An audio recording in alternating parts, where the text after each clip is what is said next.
ನಮಸ್ಕಾರ ಸ್ನೇಹಿತರೆ, ಮೈಸೂರಿನ ಕಥೆಗಳಿಗೆ ಸ್ವಾಗತ ಸುಸ್ವಾಗತ. ಎಲ್ಲ ಲೈಫ್ ಎಂಜಾಯ್ ಮಾಡ್ತಾ ಇದ್ದೀರಾ ಅಂತ ಭಾವಿಸಿದ್ದೀನಿ. ಇನ್ಫ್ಯಾಕ್ಟ್ ಇದು ಕಲಬುರಗಿಯ ಕಥೆಗಳಿಗೆ ಸ್ವಾಗತ ಅಂತ ಹೇಳ್ಬೇಕು. ಯಾಕೆಂದ್ರೆ ಇವತ್ತು ನಾನು ಕಲಬುರಗಿ ಜಿಲ್ಲೆ ಚಿತ್ತಾಪುರ ತಾಲೂಕು ನಾಗಾವಿ ಅನ್ನುವಂಥ ಐತಿಹಾಸಿಕ ನೆಲಕ್ಕೆ ನಾನು ನಿಮ್ಮನ್ನು ಕರ್ಕೊಂಡ್ಬಂದಿದ್ದೀನಿ.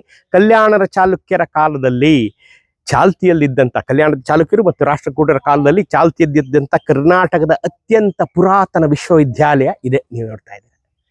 1056ನೇ ಇಸ್ವಿ 1056 1056ನೇ ಇಸ್ವಿಯಲ್ಲಿ ಸ್ಥಾಪನೆಗೊಂಡಂಥ ನಾಗಾವಿ ಅನ್ನುವಂಥದ್ದೊಂದು ಐತಿಹಾಸಿಕವಾದಂಥ ಪಟ್ಟಣ. ನೀವು ಬಂದು ನೋಡಲೇಬೇಕಿದ್ದನ್ನು. ಕಲಬುರಗಿಗೆ ಬಂದು ಈ ಐತಿಹಾಸಿಕವಾದಂಥ ಅತ್ಯಂತ ಪುರಾತನವಾದಂಥ ಕರ್ನಾಟಕದ ವಿಶ್ವವಿದ್ಯಾಲಯನ ನಾನು ನಿಮಗೆ ತೋರಿಸ್ತಾ ಇದ್ದೀನಿ. ಒಳಗಡೆ 60 ಕಂಬದ ತೊಟ್ಟಿ ಮನೆ ಥರ ಇದೆ ವಿಶ್ವವಿದ್ಯಾಲಯ. ಒಳಗಡೆ ದೇವಸ್ಥಾನ ಇದೆ.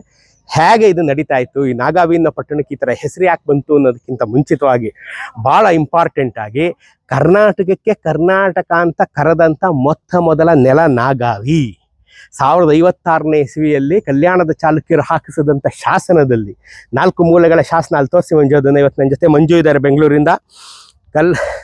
ಕಲ್ಯಾಣದ ಚಾಲುಕ್ಯರ ಕಾಲದಲ್ಲಿ ಹಾಕಿಸಿದಂಥ ಈ ಶಾಸನದಲ್ಲಿ ಮೊದಲ ಬಾರಿಗೆ ಈ ನೆಲವನ್ನು, ಕನ್ನಡದ ನೆಲವನ್ನು ಕರ್ನಾಟಕ ಅಂತ ಸಂಪೂರ್ಣವಾಗಿ ಕರೆದಂಥ ಮೊದಲ ಶಾಸನ ಇದು. ಕರ್ನಾಟಕವನ್ನು ಕರ್ನಾಟಕ ಅಂತ ಕರೆದಂಥ ಮೊದಲ ಶಾಸನ ಇದು, ಕನ್ನಡದ ಶಾಸನ. 1056ನೇ ಇಸ್ವಿಯ ಕನ್ನಡದ ಅಕ್ಷರಗಳನ್ನು ನೋಡಿ ಪುನೀತರಾಗೋಗಿ ನಿಮ್ಗೆ ನಾನು ತೋರಿಸ್ತಾ ಇದ್ದೀನಿ. ನೋಡಿ, ಇಲ್ಲಿ 4 ಕಡೆ ಈ ಶಾಸನ ಇದೆ. 4 ಕಡೆ ತೋರಿಸಿ ಮಂಜು ಇದನ್ನು. 4 ಕಡೆ ಈ ಶಾಸನ ಇದೆ, ಆಯ್ತಾ. 10-12ನೇ ಶತಮಾನಗಳ ನಡುವೆ ಕಲ್ಯಾಣ ಚಾಲುಕ್ಯರ ಅವಧಿಯಲ್ಲಿ ನಾಗಾವಿ ಉನ್ನತ ಶಿಕ್ಷಣದ ಪ್ರಸಿದ್ಧ ಕೇಂದ್ರವಾಗಿತ್ತು, ಕಲಿಕೆಯ ಕೇಂದ್ರವೂ ಆಗಿತ್ತು. ರಾಷ್ಟ್ರಕೂಟರ ಆಳ್ವಿಕೆಯಲ್ಲಿ ನಿರ್ಮಿಸಲಾದ ಕರ್ನಾಟಕದ ಅತ್ಯಂತ ಹಳೆಯ ವಿಶ್ವವಿದ್ಯಾಲಯವನ್ನು ಈ ಪಟ್ಟಣವು ಹೊಂದಿತ್ತು ಎಂದು ಹೇಳಲಾಗುತ್ತದೆ.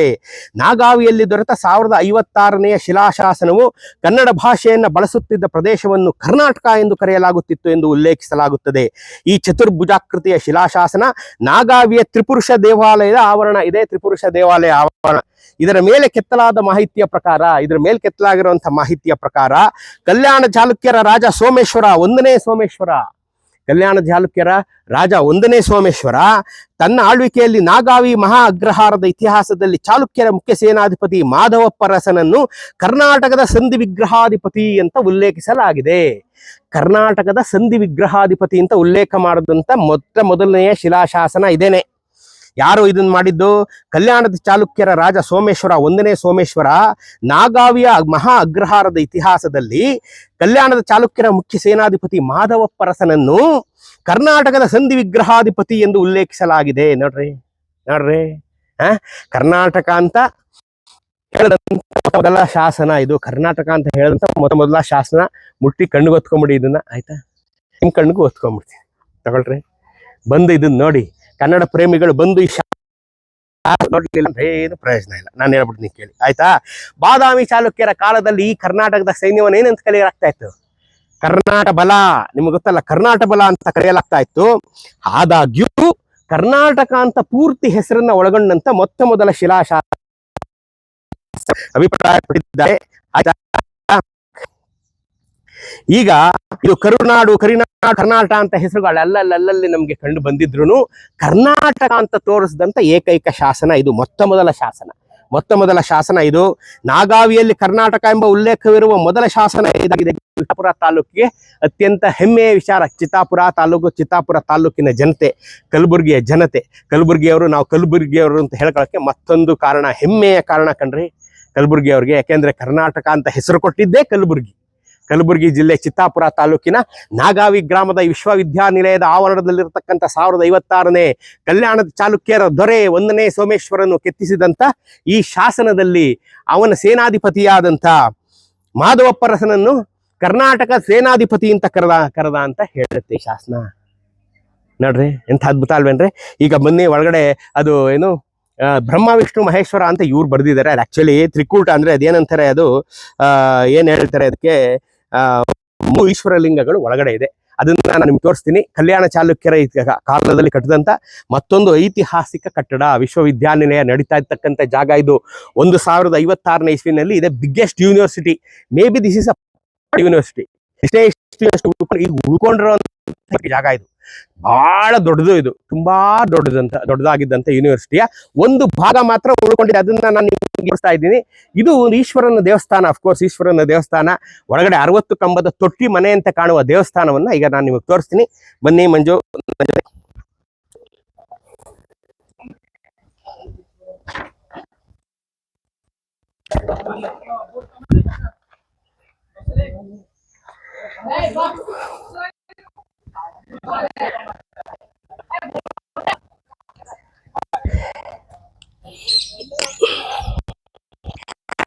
ಇದೆಲ್ಲ ಒಂದ್ಸಲಿ ತೋರಿಸಿ ಮಂಜು. ಈ ಕಂಪ್ಲೀಟ್ ಎಲ್ಲ ಒಳಗಡೆ ತನಕ ತಗೊಂಡೋಗಿ ತೋರಿಸ್ಕೊಂಬನ್ನಿ.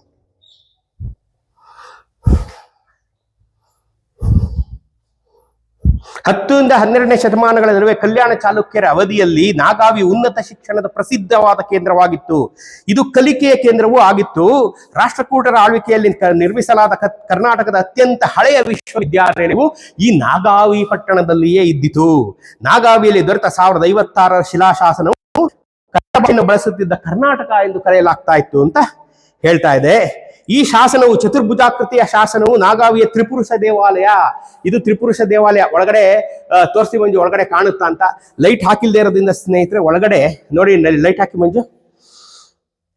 3 ಲಿಂಗಗಳನ್ನ ನೀವು ನೋಡ್ತೀರಾ. ಆ 3 ಲಿಂಗಗಳನ್ನ ತ್ರಿಪುರುಷ ದೇವಾಲಯ ಅಂತ ಕರೀತಾರೆ. ಆ ತ್ರಿಪುರುಷ ದೇವಾಲಯದ ಆವರಣದಲ್ಲಿರ್ತಕ್ಕಂಥ ಇದನ್ನ ನೀವು ನೋಡಿದ್ರಿ, ಆಯ್ತಾ. ಈ ನಾಗಾವಿ ಅನ್ನೋ ಪದ ಹೇಗೆ ಬಂತಪ್ಪ ಅಂತಂದ್ರೆ, ಈ ನಾಗಾವಿ ಅನ್ನೋ ಪದ ಹೇಗೆ ಬಂತಪ್ಪ ಅಂತಂದ್ರೆ, ನಾಗ ಮತ್ತು ವಾಪಿ, ನಾಗ ಮತ್ತು ವಾಪಿ, ಪೂರ್ತಿ ತೋರಿಸಿ, ಇದನ್ನೆಲ್ಲ ಪೂರ್ತಿ ತೋರಿಸಿ. ನಾಗ ಮತ್ತು ವಾಪಿ, ಕೊಳ. ನಾಗ ಅಂದ್ರೆ ಆನೆ ಮತ್ತು ಸರ್ಪ, ಮತ್ತು ವಾಪಿ ಅಂದ್ರೆ ಕೊಳ. ಇಲ್ಲಿ ಜಲಕ್ರೀಡೆಗಳನ್ನ ಆಡ್ತಾ ಇತ್ತು. ಹಾಗಾಗಿ ಇದು ನಾಗವಾಪಿ ಪಟ್ಟಣ ನಮ್ಮ ಬಾಯಿಗೆ ಸಿಗಾಕೊಂಡು ಈಗ ನಾಗಾವಿ ಆಗಿದೆ, ಆಯ್ತಾ. ಸೊ ಇದು ಈ ನಾಗಾವಿಯ ಅದ್ಭುತವಾದಂತ ಇತಿಹಾಸ ನಾನು ನಿಮಗೆ ತೋರಿಸ್ತಾ ಇದ್ದೀನಿ ಸ್ನೇಹಿತರೆ, ಆಯ್ತೆ. ಒಂದು ನಿಮಿಷ ತಗೊಳ್ಳಿ. ನಾಗಾವಿ ಯಾಕೆ ಬಂತು ಹೆಸರು ಅಂತ ನಾನು ಹೇಳಿದೆ. ಇದನ್ನ ಕಟ್ಟಿಸಿದವನು ಯಾರಪ್ಪ ಅಂತಂದ್ರೆ ಕಲ್ಯಾಣ ಚಾಲುಕ್ಯರ ಮಧುಸೂದನ ದಂಡನಾಯಕನ ಕಾಲದಲ್ಲಿ ಇದನ್ನ ಕಟ್ಟಿಸಿದ್ರು. ತ್ರೈಪುರುಷ ದೇವಾಲಯವನ್ನ ಕಟ್ಟಿಸಿದವನು ಮಧುಸೂದನ ದಂಡನಾಯಕ. ಕಲ್ಯಾಣದ ರಾಜನಾದಂತ 1ನೇ ಸೋಮೇಶ್ವರನ ದಂಡನಾಯಕನಾಗಿದ್ದಂತ ಮಧುಸೂದನ ದಂಡನಾಯಕ ಇದನ್ನ ಕಟ್ಟಿಸ್ತಾ. ಇದು ಮಹಾಘಟಿಕಾಸ್ಥಾನ, ದೊಡ್ಡ ಘಟಿಕಾಸ್ಥಾನ ಅಂತ ಕರಿತಾ ಇದ್ರು. ಅಂದ್ರೆ ದೊಡ್ಡ ಘಟಿಕಾಸ್ಥಾನ ಅಂದ್ರೆ ನಾವೀಗ ಯೂನಿವರ್ಸಿಟಿಯಲ್ಲಿ ಇದಕ್ಕೆ ಏನಂತೀವಿ, ಘಟಿಕೋತ್ಸವ ಅಂತ ಕರಿತೀವಿ ಅಲ್ವಾ. ನಾವೆಲ್ಲ ಡಿಗ್ರಿ ಸಿಗ್ತೀವಲ್ಲ, ಅದಕ್ಕೆ ನಾವೇನ್ ಕರಿತೀವಿ, ನಾವು ಘಟಿಕೋತ್ಸವ ಅಂತ ಕನ್ನಡದ ಕಲಿಸೋ. ಇದನ್ನ ಘಟಿಕಾಸ್ಥಾನ ಅಂತ ಕರೆಯಲಾಗ್ತಾ ಇತ್ತು ಅಂದ್ರೆ ಇದು ಯೂನಿವರ್ಸಿಟಿ ಆಗಿತ್ತು ಅಂತಾನೆ ಅರ್ಥ.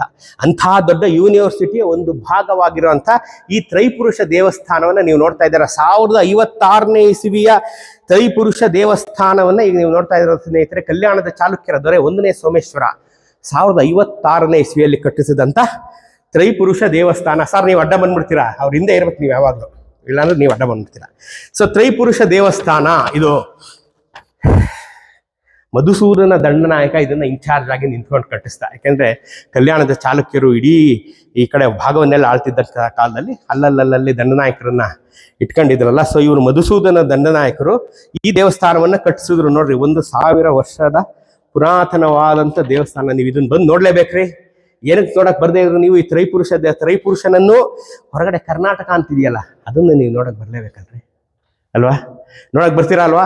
ಸೊ ಇದು ಈ ಯೂನಿವರ್ಸಿಟಿಯ ಯಾವುದು ಮಹಾಘಟಿಕಾಸ್ಥಾನ, ಈ ನಾಗಾವಿ ಪಟ್ಟಣದ ಮಹಾಘಟಿಕಾಸ್ಥಾನ ಆಗಿದ್ದಂತ ಈ ದೇವಸ್ಥಾನ, ತ್ರಿಪುರುಷ ದೇವಸ್ಥಾನವನ್ನ ನೀವು ನೋಡಕ್ ಬರಲೇಬೇಕು. ಅದಲ್ಲದೆ ಆ ಒಂದು ಕರ್ನಾಟಕ ಅಂತ ಬರ್ದಿದೆಯಲ್ಲ, ಕರ್ನಾಟಕ ದಂಡಾಧಿಪತಿ ಅಂತ, ಅದನ್ನ ನೋಡಕ್ ನೀವು ಬರ್ಬೇಕು. ಬರ್ತೀರಾ ಅಲ್ವಾ. ಈಗ ನಾಗಾವಿಲಿ ಇನ್ನೂ ಬಹಳಷ್ಟು ತೋರಿಸೋದಿದೆ, ಅದನ್ನ ನೋಡ್ಕೊಂಬರೋಣ ಬನ್ನಿ ನನ್ನ ಜೊತೆ.